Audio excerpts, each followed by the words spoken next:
எந்தன் தேவா அன்பின் நாதா என் பாவ சுமைதனை சுமக்க வந்தீர். எந்தன் தேவா அன்பின் நாதா என் பாவ சுமைதனை சுமக்க வந்தீர். அன்பு சீடர் பாதம் கழுவி உந்தன் அன்பை உணரச் செய்தீர். கல்வாரி பாதையை கடந்த தேவா இறங்கி வா என்னை தேற்றவா. கல்வாரி பாதையை கடந்த தேவா இறங்கி வா என்னை தேற்றவா. எந்தன் தேவா அன்பின் நாதா என் பாவ சுமைதனை சுமக்க வந்தீர்.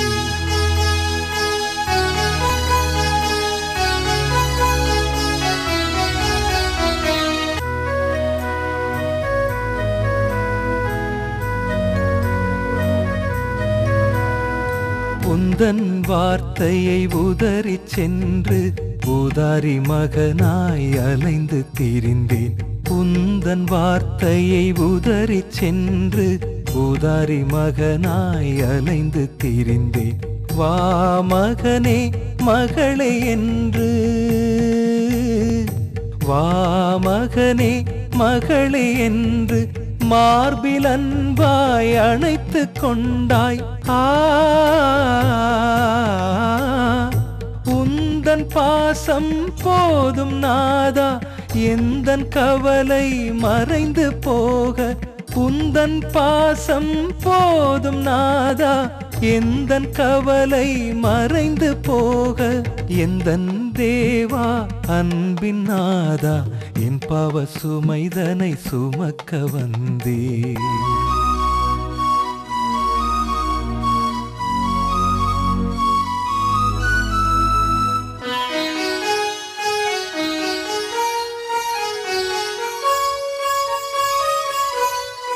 பணமும் உறவும் நிலைக்கும் என்று பாதம் செல்லும் பாதை சென்றேன். பணமும் உறவும் நிலைக்கும் என்று பாதம் செல்லும் பாதை சென்றேன். தந்தாய் ஒருவரே சொந்தம் என்று, தந்தாய் ஒருவரே சொந்தம் என்று கல்வாரி நோக்கி சிலுவை சுமந்தாய். பாதை தவறிய ஆடு நான் ஐயா உந்தன் தோளில் சுமந்து செல்வாய். பாதை தவறிய ஆடு நான் ஐயா உந்தன் தோளில் சுமந்து செல்வாய். எந்தன் தேவா அன்பின் நாதா என் பாவ சுமைதனை சுமக்க வந்தீர்.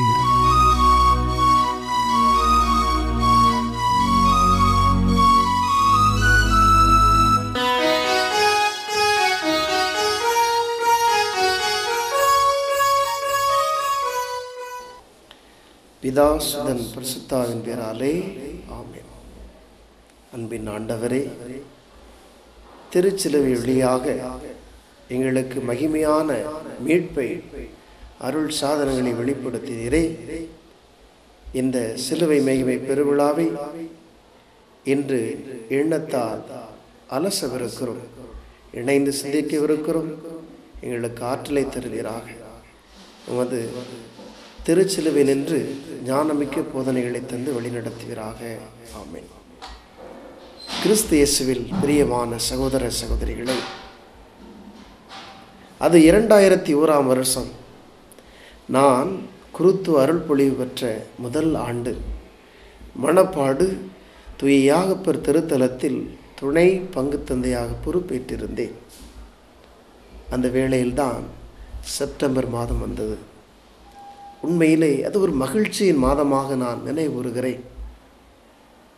செப்டம்பர் 14ஆம் தேதி திருச்சிலுவின் மகிமை பெருவிழா. அந்த பங்கின் துணை ஆலயமாக கடற்கரையில் குன்றின் மேல் கம்பீரமாக வீற்றிருக்கின்ற திருச்சிலுவைநாதர் ஆலயத்தில் நடைபெறுவது உண்டு. இந்த திருவிழாவிற்காக மக்கள் பல இடங்களிலிருந்து வருவார்கள். கடற்கரையை இடம் கொள்ளாத அளவுக்கு கண்கவர் கொடியேற்றம், அதைத் தொடர்ந்து 10 நாட்களும் பக்தி சிறப்பான வழிபாடுகள். பல்வேறு மக்கள் விசுவாச பெருக்கோடு வந்து ஜெபிக்கின்ற பாங்கு, ஆலயத்திலே தங்கி திருச்சிலுவைநாதரின் ஆசிரை பெறுகின்ற காட்சி கண்கொள்ளா காட்சியாக அமையும். நானும் அந்த பெருவிழா மகிழ்ச்சியில் பங்கேற்கக்கூடிய பாக்கியம் கிடைத்தது. அங்கே அந்த ஆலயத்தில் இயேசுவின் உண்மையான சிலுவையில் ஒரு பாகமாகிய ஒரு சிறிய மரத்துண்டும் உண்டு.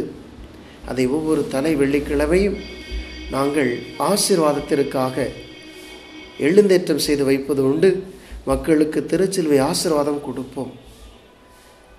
இந்த அருமையான நிகழ்வுகளை நான் பின்னோக்கி பார்க்கின்ற பொழுது நான் உங்களோடு இந்த திருச்சிலுவை மகிமை பற்றி ஒரு சில எண்ணங்களை பகிர்ந்து கொள்ள விரும்புகிறேன். அருமையானவர்களே, விவிலியத்தில் பார்க்கிறோம், சிலுவை சாவு யாருக்கு கொடுக்கப்பட்டது? அந்த யூத சமுதாயத்தில் ரோமை ஆட்சியாளர்களுக்கு எதிராக யார் யாரெல்லாம் எதிர்த்து கிளம்புகிறார்களோ, யார் யாரெல்லாம் ஆலயத்திற்கு எதிராக, ஆளுநருக்கு எதிராக, கடவுளுக்கு எதிராக நிந்தனை செய்கிறார்களோ அவர்களுக்கு கொடுக்கப்பட்டது. தேச துரோகிகள், மோசமான குற்றம் செய்பவர்களுக்கு. ஆனால் ஒன்றுமே அறியாத இயேசுவுக்கு இந்த சிலுவை சாவு கொடுக்கப்படுகிறது. அவருடைய வாழ்வுக்கும் அவர் பெற்ற தண்டனைக்கும் பாரபட்ச வித்தியாசம். ஏன் மலைக்கும் மடுவுக்கும் உள்ள வித்தியாசம் என்று வைத்துக்கொள்ளலாம். அந்த அளவுக்கு ஒரு சிறு தொடர்பு இல்லாத வகையில் இயேசு கொடுமையான கேவலமான சிலுவை சாவுக்கு ஆளாகிறார். ஆனால் இங்கேதான் கடவுளுடைய ஞானம் வெளிப்படுத்தப்பட்டது. மனிதன் எதை பெருமை என்று நினைக்கிறானோ கடவுள் அதை சிறுமையாக்குகிறார். மனிதன் எதை இகழ்ந்து ஒதுக்குகிறானோ கடவுள் அதை உயர்வானதாக மாற்றுகிறார். இதை விவிலியத்தில் பார்க்கிறோம். யாருக்கு கடவுள் அனுக்கிரகம் அதிகமாக கிடைக்கிறது? யார் இயேசுவினுடைய அன்பையும் அனுக்கிரகத்தை பெற்றார்கள்? ஏழைகள், பாவிகள், பசியோடு இருந்த மக்கள், நோய்களோடு போராடி கொண்டிருந்தவர்கள், வாழ்க்கையின் விளிம்பிற்கே தள்ளப்பட்ட மக்கள்தான் இயேசுவினுடைய அன்பை பெற்றார்கள். முதலாக ஒரு போதகர் வாய் திறக்கிறார். பணக்காரர்களே பேறு பெற்றவர்கள், வசதியானவர்களே பேறு பெற்றவர்கள், அனைத்து செல்வங்களை வைத்திருப்பவர்கள்தான் பேறு பெற்றவர்கள் என்ற நிலை மாற்றி ஏழைகளே நீங்கள் பேறு பெற்றவர்கள் என்று திருவாய் மலர்ந்தார் ஆண்டவர் இயேசு கிறிஸ்து. எதனால்? இந்த போதனை உலகத்தின் போதனைக்கு முற்றிலும் அப்பாற்பட்டது. உலகம் உயர்வென்று நினைப்பதை கடவுள் தாழ்ச்சிக்குரியதாக மாற்றினார், இகழ்ச்சிக்குரியதாக மாற்றினார். உலகம் இகழ்ந்து ஒதுக்கியதை ஆண்டவர் இயேசு தேர்ந்து கொண்டார். ஆக ஒன்றுமே ஒரு தவறுமே செய்யாத இயேசுவுக்கு சிலுவை சாவு. அவருடைய சிலுவை பயணத்தை நாம் தொடர்ந்து பார்க்கிறோம். இரவு முழுவதும் அவரை கொடுமைப்படுத்தினார்கள். அவரது உடலை சாட்டையால் அடித்து கீறினார்கள். சிரசில் முன்முடி சூட்டினார்கள், காரி துப்பினார்கள், அவரை உதைத்தார்கள், தள்ளினார்கள். எவ்வளவு அவமானப்படுத்த முடியுமோ அவமானப்படுத்தினார்கள். அருமையானவர்களே, சற்று சிந்தித்து பார்ப்போம். இன்றைய காலகட்டத்தில் ஒருவர் நமக்கு பிடிக்காத ஒரு வார்த்தை கூறுகிறார் என்றால் நாம் அவரோடு ஒரு சில நாட்கள், வாரங்கள், மாதங்கள், வருடங்கள் பேசாமல் இருந்து விடுகிறோம். ஆனால் பாருங்கள், மனித உருவில் வந்த ஆண்டவர் இயேசு கிறிஸ்து சகல வல்லமையும் தன்னில் அடக்கி கொண்டு எளிமையான மனித கோலத்தில் இருக்கின்ற இறைவன் திருமகனுக்கு கிடைத்த பரிசை பாருங்கள். உலகெல்லாம் படைத்த திருமகனின் கரங்கள் கட்டப்பட்டன. உலகத்தையெல்லாம் அன்பு செய்ய தீராது சிந்தித்துக் கொண்டிருந்த அவரது திருச்சிரசில் முன்முடி சூட்டப்பட்டது. பரிசுத்தத்தின் உருவாக திகழ்ந்த அவரது உடல் முட்களால் கீறப்பட்டது. தெய்வீக ஒளி பொருந்தி அவரது முகத்தில் காரி துப்பினார்கள் கைவர்கள்.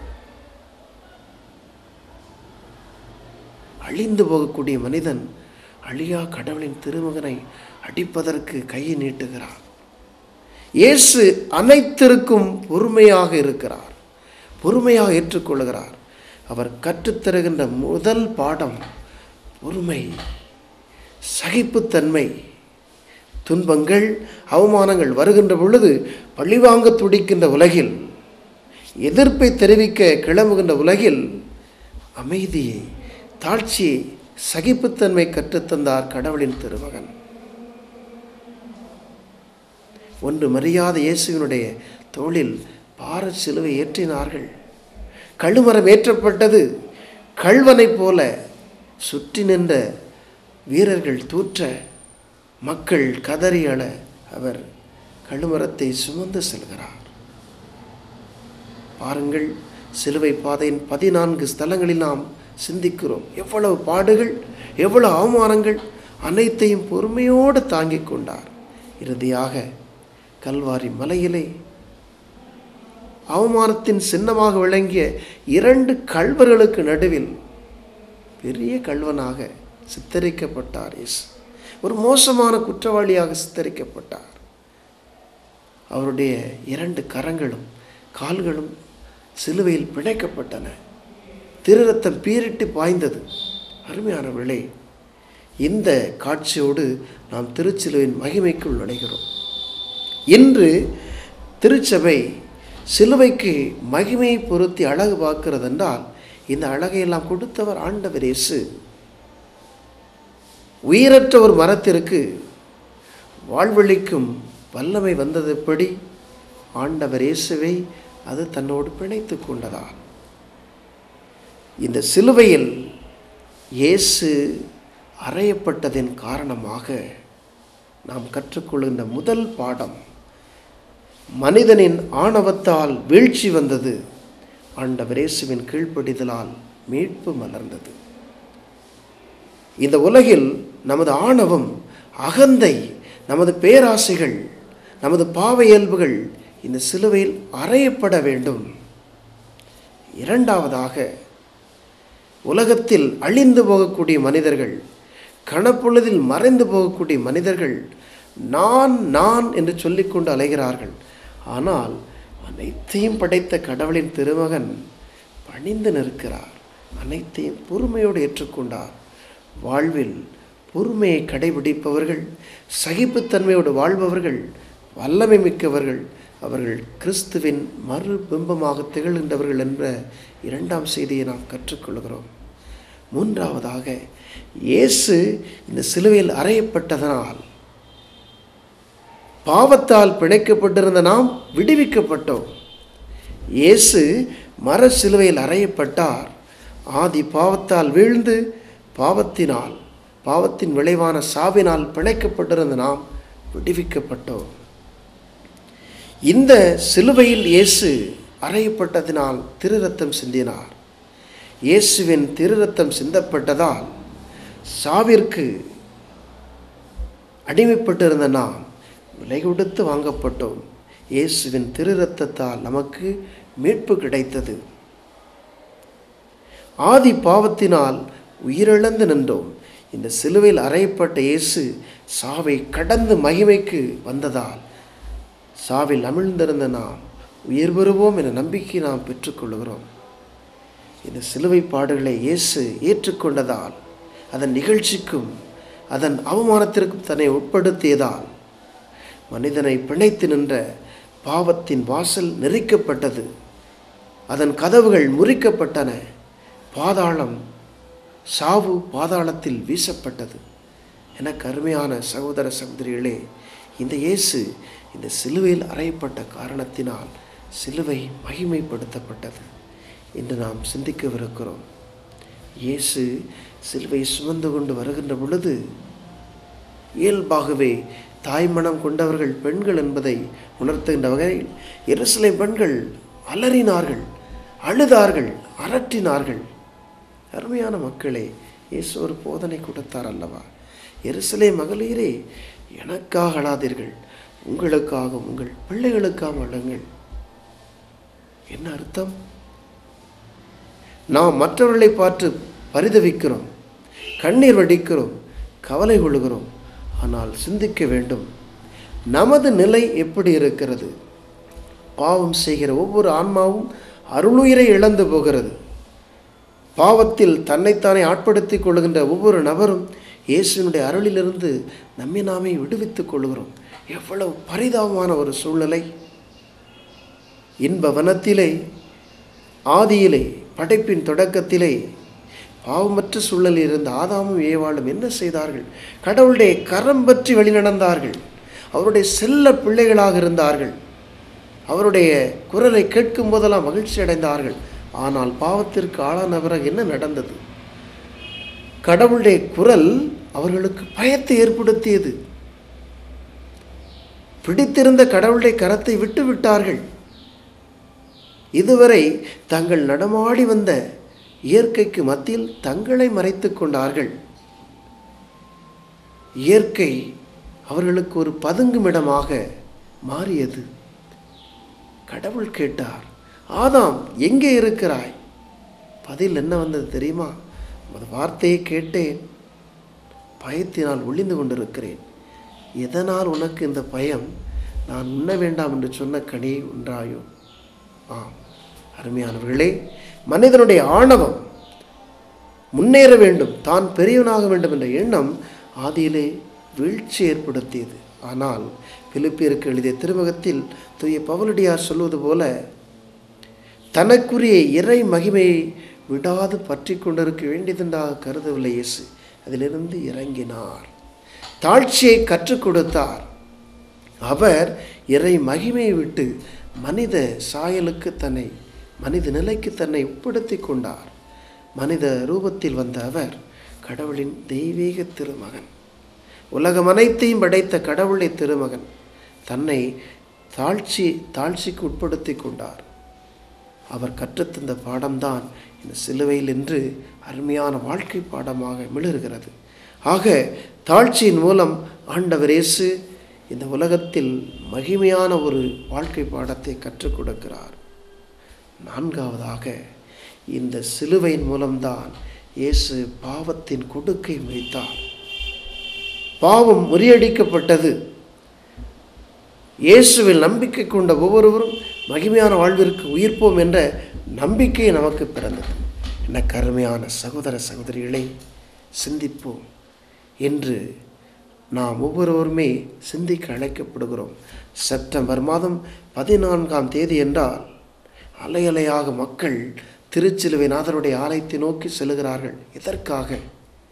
இந்த சிலுவையிலிருந்து தானே மீட்பின் அருட்சாதங்கள் அனைத்தும் வெளிப்பட்டன. இந்த சிலுவையிலிருந்து தானே அனைத்து ஆசீர்வாதங்கள் வெளிப்பட்டன.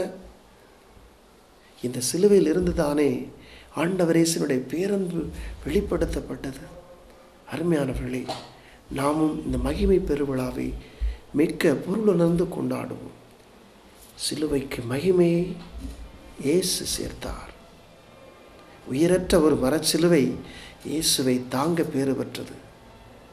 உயிரோடு வாழுகின்ற நீங்களும் நானும் ஏன் ஒரு திருச்சிலுவையாக, உயிருள்ள சிலுவையாக மாற முடியாது? ஒவ்வொரு முறையும் நற்கரண இயேசுவை தகுந்த தயாரிப்போடு உள்வாங்குகின்ற ஒவ்வொருவருமே இந்த திருச்சிலுவையாக மாறுகிறோம். நற்கருணை பேழையாக மாறுகிறோம். நற்கருணை வாங்கிய ஒவ்வொருவரும் உணர்வோடும் நம்பிக்கையோடும் தங்கள் இல்லங்களுக்கு நடந்து செல்கின்ற பொழுது நடப்பது எது தெரியுமா? நற்கருணை பவனி. அப்படி என்றால் ஒவ்வொரு நாளும் காலையில் நற்கருணை வாங்கி ஆலயத்திலிருந்து நாம் இல்லத்திற்கு கலைந்து செல்லுகின்ற பொழுது எல்லா பக்கங்களிலும் இயேசுவின் நற்கருணை பிரசன்னம் கடந்து வருகிறது. அருமையானவர்களே, ஆண்டவர் இயேசுவை தாங்குகின்ற உயிருள்ள ஆலயமாக, பெட்டகமாக திகழ வேண்டிய நாம் நமது தனிப்பட்ட வாழ்வை பற்றி சிந்திக்க வேண்டும். சிலுவைக்கு உயிரில்லை, ஆனால் இயேசுவை தாங்கியதால் மகிமை கிடைத்தது. நமக்கு உயிர் இருக்கிறது. ஆண்டவர் இயேசுவை தாங்குவதால் இன்னும் எவ்வளவு பெருமை நம்மிடம் வந்து சேர வேண்டும், நாம் அனைவரும் சிந்திக்க வேண்டாமா? எனவே அருமையான மக்களே, ஆண்டவர் இயேசுவின் திருச்சிலுவை பார்க்கும் தோறெல்லாம் நாம் நமது எண்ணங்களில் கொண்டு வர வேண்டிய சிந்தனைகள், அவரது திருச்சிரசில் பட்ட காயங்கள், கரங்களில் உள்ள காயங்கள், கால்களில் உள்ள காயங்கள், விழாக்காயம் நமக்கு உணர்த்தக்கூடியது என்னவென்றால், இயேசுவின் அன்பு எப்பொழுது நமக்காக பிரசன்னமாக இருக்கிறது. இயேசு நம்மை அரவணைக்க எப்பொழுதும் கரமரித்து காத்து நிற்கிறார். கீழிருந்து மேலாக செல்லுகின்ற மரத்தின் நெடுமரமானது இறையன்பையும் கடவுளையும் மனிதனையும் இணைத்து நிற்கிறது. பக்கவாட்டில் விரிந்து செல்லுகின்ற மரமானது பிறரன்பை உணர்த்துகிறது. ஆக சிலுவையானது இறையன்பையும் பிறன்பை உணர்த்தக்கூடிய வாழ்க்கை பாடத்தை கற்றுத்தருகிறது. சிலுவையை பார்க்கின்ற பொழுது அவமானத்தின் சின்னமாக அல்ல, வெற்றியின் சின்னமாக நாம் அதை கருத வேண்டும். காரணம், உலகம் இகழ்ந்து ஒதுக்கிய இந்த ஏளனத்தின் சின்னமாகிய சிலுவையின் மூலமாக இயேசு பாவத்தை அழித்து மீட்பை கொண்டு வந்தார். எனவே இது ஒரு வெற்றியின் சின்னம். இந்த சிலுவையில் அறையப்பட்ட இயேசுதான் தன் திரு காயங்களை திறந்து திரு ரத்தம் சொரிந்து பாவிகளை குணமாக்கினார். சாவினின்று விடுதலை அளித்தார். அருட்கொடைகளை நிரம்ப அளித்தார். ஆக அருமையான மக்களை, எவ்வளவு அருமையான திருவிழா பாருங்கள். நாம் அனைவரும் சிந்திக்க வேண்டாமா? சிலுவையை நமது இல்லத்தில் மாட்டி வைத்தால் மட்டும் போதாது, அல்லது அழகாக செய்து கொண்டு நமது உடலில் அணிந்து கொண்டால் மட்டும் போதாது, அல்லது அலங்காரமாக மோதிரத்தில் செய்து கரங்களில் மாட்டிக்கொண்டால் மட்டும் போதாது. சிலுவை நமது வாழ்வாக வேண்டும். சிலுவை உணர்த்துகின்ற யதார்த்தங்கள் நமது அன்றாட வாழ்வாக மலர வேண்டும். எனவே திருச்சிலுவை மகிமை பெருவிழாவை கொண்டாடுகின்ற நாம் ஒவ்வொருவரும் ஆண்டவர் இயேசுவைப் போல தாழ்ச்சியுடையவர்களாக மாற வேண்டும். துன்பத்திலும் துயரத்திலும் அவமானத்திலும் சகிப்புத்தன்மை வெளிப்படுத்த வேண்டும். நாம் படுகின்ற பாடுகளின் வழியாக நமக்கு மட்டுமல்ல பிறருக்கும் ஆன்ம ஈடேற்றம் பெறுகின்ற வகையில் விசுவாசத்தோடு அதை ஏற்றுக்கொள்ள வேண்டும். இந்த திருச்சிலுவை பார்க்கின்ற பொழுது இதில் நொறுக்கப்பட்ட இயேசுவினுடைய திரு உடலை நினைகூர்ந்து பாவத்தினின்று பாவ இயல்பினின்று நம்மை நாம் விடுவித்து கொண்டு பரிசுத்தமான வாழ்வில் நிலை பெற வேண்டும். இயேசுவை உடலாலும் வாழ்வாலும் வார்த்தையாலும் மகிமைப்படுத்த வேண்டும் என்ற செய்தியை திருச்சிலுவை மகிமை பெருவிழா நமக்கு உணர்த்துகிறது. இந்த நாளில் நாம்